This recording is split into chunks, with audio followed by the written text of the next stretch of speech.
নাভাবিবি তপস্বী বালক, সংগীৰ বিপত্তি দেখি নিপতি আজি তেজিব সমৰ। মহাৰাজ, বৰকৈ গৰজা মেঘে বৰষুণ দিব নোৱাৰে। কি ভাবিছে মহাৰাজ?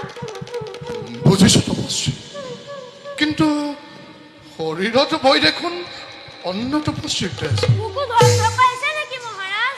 নহয় হে, তপস্বীক বধ কৰিলে কিমান পুণ্য হ'ব তাৰেই লেখ কৰিছে। হয় পাই, মই পাহৰিছিলোৱে। মহাৰাজে আমাক লুকাই খৰ মাৰি বধিব নে তপস্যা কৰোঁতে ঘাপ মাৰি বধিব? উদ্ধত বালক, সাক্ষী হ'ব আজি দেৱকুল, সাক্ষী হ'ব আজি নাক নৰ যক্ষ ৰক্ষ। শিশু বুলি আৰু তহঁতৰ নহ'ব ক্ষমা। এৰা, এতিয়াহে ভাল শুনিছো। মলুৱা আমাৰ সাক্ষী তুমিয়েহে।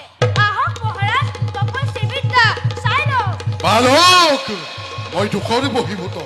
আহা আহা বালক, আহা।